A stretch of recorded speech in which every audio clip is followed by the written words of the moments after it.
The Washington Commanders signed 3 new offensive linemen, and they brought back 1. I did the homework on all 4 guys so you don't have to, and I'll tell you what I found right now on Locked On Commanders. Your daily podcast on the Washington Commanders. Part of the Locked On Podcast Network. Your team every day.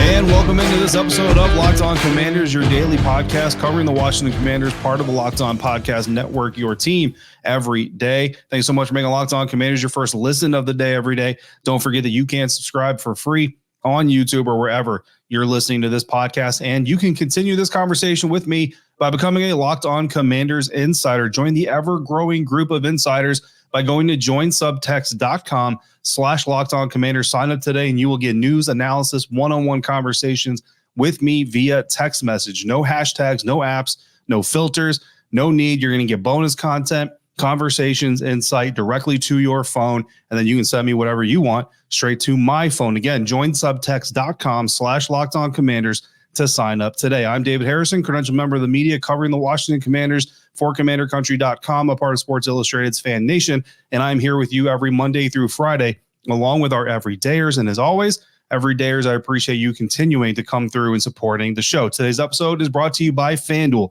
Make every moment more right now. New customers, you get $200 in bonus bets with any winning $5 bet. That's $200 if your bet wins. So visit FanDuel.com/LockedOn to get started today. On today's episode, we got some new Commanders to talk about, what you need to know about the NFL draft party if you're in the DMV, coming up at the end of April. But first, we got to talk about 3 new Washington Commanders offensive linemen and 1 returning offensive tackle. So the Washington Commanders added center Tyler Biadasz. They also re-signed offensive tackle Cornelius Lucas, offensive lineman Nick Allegretti, and offensive lineman center Michael Deiter this offseason so far. So far, that's who they've added. Still some time to go, obviously, but I decided to go ahead and make the offensive line group our next group in our film study. So I sat down and watched film on all 4 of these guys. And some of these guys, we're talking thousands of snaps. We're talking hundreds of reps. We're talking run blocking, pass blocking. And I've kind of whittled it all down to the main notes and the main points that I wanted to share here with you guys. Insiders, you're going to get copies of the film study. As I'm doing the film study, I record a little bit of what I'm looking at, what I'm doing, what I'm seeing, kind of show you firsthand.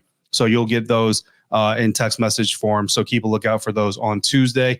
Everybody else, so let's get into this, right? We start off with center Tyler Biadasz. In 2023, according to PFF, with the Dallas Cowboys, he had a overall run blocking grade of 68.3. His overall pass blocking grade is 64.6. He allowed 27 pressures and 3 total sacks. So I'm breaking this down: run game, pass game, and then we're looking at just basically everything that we see in these guys. Again, Tyler Biadasz is expected to be the starting Washington Commanders center.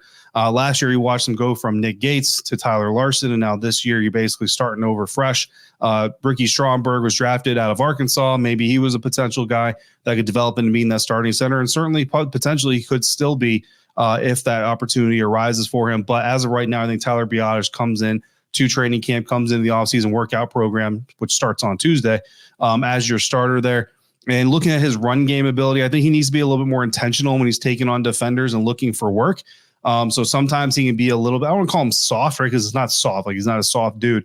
But when you're looking on tape, you know what I mean? It could be a little bit less aggressive than I think you would like him to be, especially when you look at kind of what the Washington Commanders new coaching staff has really kind of emphasized as far as the style of play that they want to play. So I think you're going to see this staff try to get a little bit more of that out of him. I would call him more of a mover than a driver as an offensive lineman, as a run blocker. I would say that he's a shovel, not a plow, right? If that makes sense. You talk about offensive lineman kind of paving the way, plowing the road ahead for the running back. I don't think he's really that guy. He's more of a shovel. He's going to stand in one spot and just kind of dig away at the defensive line. Not really going to gain a lot of ground on the offensive line, but also not going to give up a lot of ground on the offensive line. So you're going to really need to use him in tandem with the other guys you have around him to make holes for guys like Brian Robinson and Austin Eckler.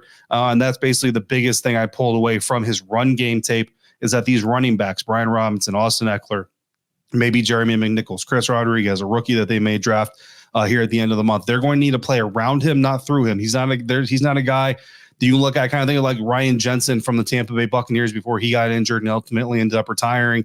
Like, that was a center that you could follow him and you could trust that where he's going to go, there's going to be a defender. If there's a defender, he's going to take care of that for me. I can just run through him or run right behind him. But with a guy like Tyler Biadasz, you're going to need to use him to set up your block. So if he's blocking a guy and he's got right side leverage on him, you're going to want to go around the right side because he's not going to necessarily get rid of him for you, but he can certainly hold him up enough for you to go ahead and make a read, make a play, and do the right thing. In the passing game, I thought he had good spatial awareness for where he was on the field, a feel for the line depth. I think sometimes you see offensive linemen, especially centers, when they're not immediately engaged as they're falling back, trying to keep that pocket integrity. Sometimes they stay too far up. Sometimes they get too far back and you end up with a wonky pocket, not necessarily super clean. We're looking at Tyler Biadasz, very smart, very good use of peripheral vision, very intelligent on when he helps, where he helps, how he helps.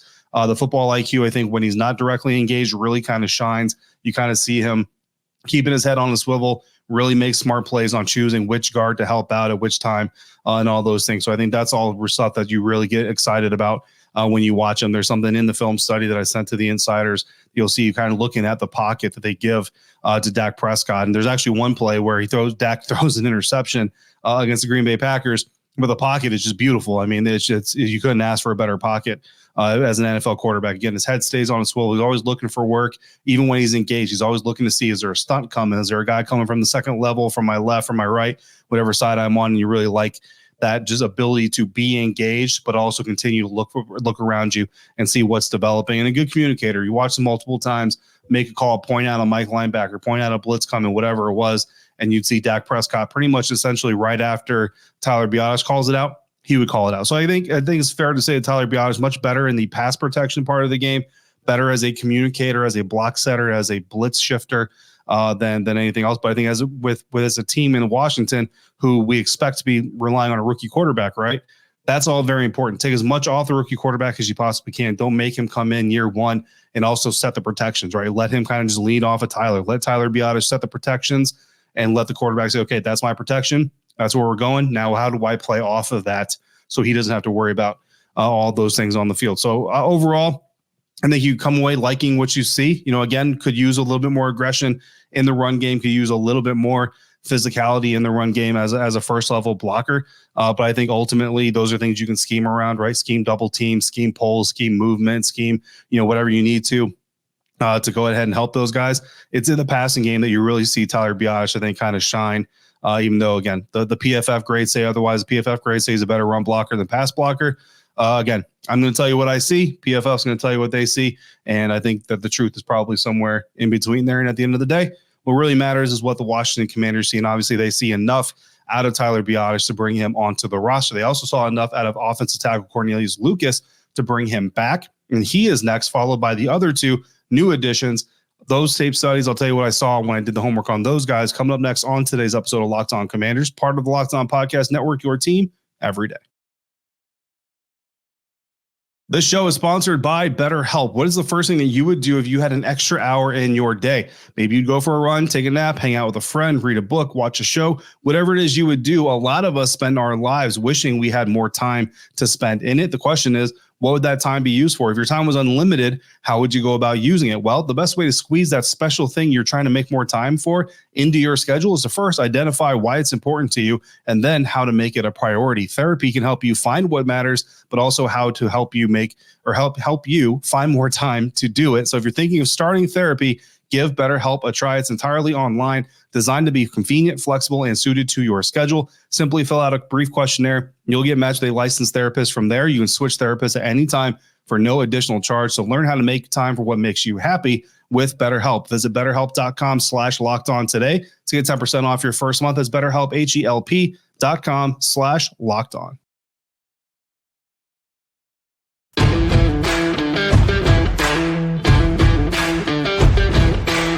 Continuing now with today's episode of Locked On Commanders. Thanks again for making Locked On Commanders your first listen of the day today and every day. Every day, make sure you come back tomorrow. We'll continue to look at these new free agent additions so we can glean off of our studies of them. If you're watching Fox Sports or ESPN on your television all day, you probably find yourself having to turn it down when all the yelling starts. If you're sick of all the shouting, make the switch to Locked On Sports Today, a free 24/7 sports streaming channel program for you every day to bring you the biggest stories without all of the screaming. Locked On Sports Today brings you can't-miss analysis, opinions, and news, streaming 24/7 on YouTube or for free on the Amazon Fire TV channels app, part of the Locked On Podcast Network, your team every day. Moving on now with our offensive line study. We're actually going to move to the guy that they brought back, offensive tackle Cornelius Lucas. In 2023 with the Washington Commanders, came away with PFF grades of 49.7 in run blocking, 73.6 in pass blocking, allowed 8 pressures, gave up 3 sacks. And looking at Cornelius Lucas and his run game observations, first of all, this is a big dude. I don't need to turn on the film to tell you that this is a big dude. He is a big dude, and I think that is easy for any offensive coach to really fall in love with a guy of that size, because you kind of look at that size and you say, man, what we could get out of this dude if we could tap into that raw competitive nature. And I think you see a little bit out in the tape. He has the ability to show aggression, especially on the second levels, but he lacks consistency in doing it. And I think that a lot of people, I've gotten some questions asking why Cornelius Lucas isn't a starting offensive tackle in the NFL today. Why isn't he considered a slam dunk, a sure thing starter? I think that's really what it boils down to, is you see the flashes, you see moments where he has really good pass protection sets, really good run reps, but you don't see necessarily the consistency in it. And you also kind of look at a guy of his size, of his length, and you kind of say, okay, you don't see necessarily everything that you want to see out of a guy with that kind of measurables. I call him more of a road block than a road grader. So he's going to kind of hold the point, right? He's definitely not going to let a lot of people get past him for sure, but he's not really going to move the line of scrimmage. Talk about resetting the line of scrimmage on offense, talk about resetting it on defense. Not really a guy that's going to do that. And again, he kind of comes across a little too passive in run blocking. He likes to let the action come to him as a run blocker instead of going and seeking out the action. I think this staff is going to want him to go seek the action a little bit more. Pass game observations, I think that's where his patience really kind of helps him, because against speed rushers, especially, they try to set him up. They try to get him going one way, and oftentimes they don't necessarily get him to bite. That size and length really does help him, because especially if he does get beat, I shared a rep with the insiders on the video where he got beat inside, but because of his size and his length was still able to essentially recover. Now there was a double team coming anyway, but you could see where he was going to win that rep anyway, even though he got technically beaten on the inside. So I think that definitely helps him out. The passive problem comes in when you're talking about screen passes or quick out passes. You see it multiple times where there's a quick out and he doesn't get out to his guy fast enough or aggressive enough, and that guy that he's supposed to be blocking essentially makes up ground on him and is able to make the play. We watched 3 games, week 16, 17, 18 from the Commanders schedule. That's at New York, at home against San Francisco, and at home against Dallas. And that is what we saw from Cornelius Lucas, who is returning. But 2 more free agents that the Washington Commanders brought in. Guard Nick Allegretti played 2023, beyond that too, but specifically 2023 in Kansas City. PFF gave him a run blocking grade of 59.6, so not very good. Pass blocking grade of 73.7, which is better. Allowed 12 pressures, gave up 2 sacks. His run game observations to me, looks like he's a guy who holds up well at the point of attack. Again, not an offensive line, not a line of scrimmage resetter. He's not going to move it necessarily, but he holds up well at the point of attack. Watched a lot of reps of him going up against Baltimore Ravens defensive lineman Justin Madubuike, and I think he held up very, very well. The toughness is without a doubt plus. We all have heard the story by now probably of him playing the Super Bowl for the Kansas City Chiefs with a torn UCL in his elbow. I mean, that is just amazing in and of itself. He's got some one-on-one ability. Watched him in a lot of one-on-one reps without a lot of help, without a double team coming from either side of him. And he was able to hold up, and the tenacity. I think you just really like the tenacity that he has. This is a guy who's going to play to and through the whistle. He's a guy who's always looking to hit a defender. He's always looking to bring the action to somebody. Not going to be a guy you're going to see too often standing there waiting for the action to be brought to him. In the passing game, just as you would expect, always looking for work, right? Always looking for someone to block. He will let defenders get into his body. He's a little bit shorter arm type of guy, and that can get him off balance every once in a while. So that's definitely something to look out for, and that I think these coaches are going to try to work on him with. Can get rocked back into the pocket. Even sometimes where he kind of holds a guy up, delays him, makes him work for it, he still gets pushed back into the quarterback's lap. But the dude's got motor. From snap to whistle, the dude's got motor. I don't think you're ever going to have to question effort when it comes to Nick Allegretti. Offensive lineman center Michael Deiter, coming over from Houston in 2023, had grades below 60, 55.2 in run blocking, 59.4 pass blocking, gave up 25 pressures, allowed 3 sacks. For me, looking at the run game, he's a guy who looks to seek contact, right? Not as aggressive as Nick Allegretti, but more aggressive than Tyler Biadasz. So kind of a in the middle type of a guy. Good advancement to the second level. I really like how he gets to the second level when he has the opportunity to. Not as good in the trenches. I think he's definitely a guy who's much better off playing at the second level, trying to block linebackers, safeties, cornerbacks, what have you. I think he's better off blocking ahead of the hole than he is trying to create the hole, if that makes sense. Again, showed several iterations of what I'm talking about there on the film study. In the passing game, I think he's physical enough to hold up on his own. Again, always looking for work. I think that's going to be the thread here. We see from all these guys is always looking for work. They're always looking to be engaged. If they're not currently engaged, they're trying to find engagement. And the drawback for Michael Deiter, though, is once he gets engaged, he kind of just locks in there. There were multiple reps I watched where he was going to help out one of the guards, but then he ends up with his back to the play. So he's basically facing the quarterback at the end of it. And that opens up the opportunity for someone, a defender, to twist, to stunt, to delay blitz, whatever it is, come through the middle of that offensive line because he's not going to be there anymore. That's something I think that maybe needs to clean up a little bit. When you look at what the Cowboys do and what Tyler Biadasz did as a center, maintaining that pocket while giving help as needed, I think that's where Michael Deiter needs to learn from Tyler Biadasz a little bit as he backs him up, expected to back him up coming up into the next season. But definitely liked what I saw out of him. I think if I had to rank these guys, I think I'd probably most excited about Allegretti. Probably then I would go Biadasz, then Deiter, and of course, Cornelius Lucas. Happy to see him coming back, but he's obviously a guy that we've had some familiarity with so far. I think when you look at the offensive line in total, I think we're fleshing out the depth chart right now. If you had to name a starting five, I think Tyler Biadasz is your starting center.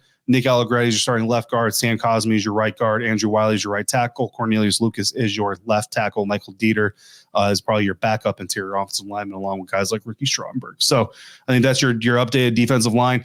We got some new signings to talk about, but first, before we get to that, let's talk about NFL draft program, or parties rather. The Washington Commanders announced their 2024 NFL draft party is going to be Saturday, April 27th at the National Harbor. I will be there this weekend. National Harbor is a beautiful place if you've never been there. So highly recommend that. You can get tickets presented by SeatGeek, and the event's going to run on Saturday, April 27th, the same day the day 3 of the NFL draft will be running from 11 a.m. to 4 p.m. Again, during the final rounds of the NFL draft. The NFL draft that day starts at noon. The broadcast will be streamed live at the National Harbor Plaza stage each time Washington is on the clock. So you'll see every pick that Washington still makes during that day.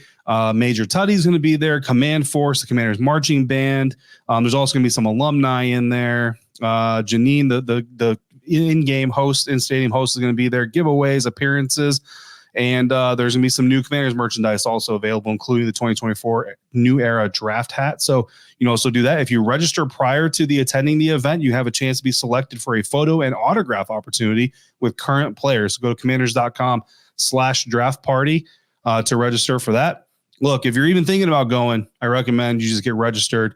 Who knows? See if you can get the opportunity to hang out with some players. Last year, I'm pretty sure Emmanuel Forbes, the team's first-round draft pick, was at the Saturday draft party. So if that's true, I'm pretty sure he was there. If that's true, I mean, hey, you may get to see your new quarterback in public for the first time. So certainly recommend doing that. The Washington Commanders, also some other news. Washington Commanders also starting their offseason program tomorrow.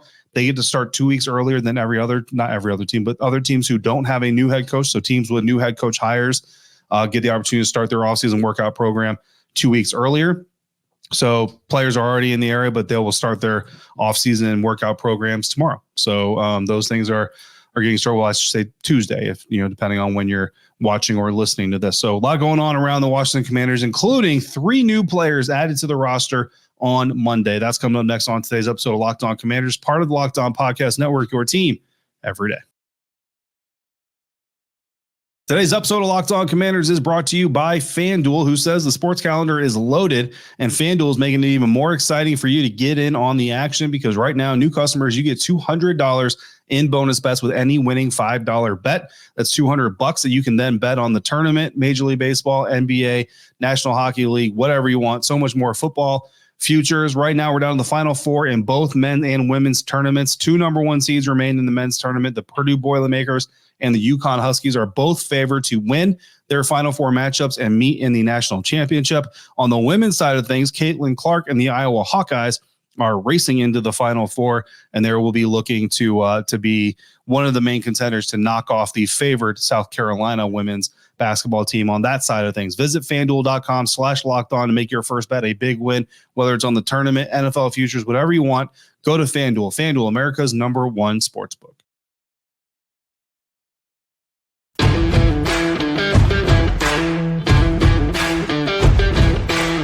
Wrapping up today's episode of Locked On Commanders, doing something we haven't done in a couple of weeks now, updating the current free agent structure tracker, whatever you want to call it, for the Washington Commanders. They're up now to 21 external free agents signed or agreed to. The latest wide receiver, Olamide Zaccheaus, who last was with the Philadelphia Eagles, running back Jeremy McNichols, who was last with the San Francisco 49ers, and quarterback Jeff Driscoll. The team has also re-signed 4 players: safety Jeremy Reeves, wide receiver James Crowder, defensive end F.A. Obata, and tackle Cornelius Lucas, who we just talked about in today's episode.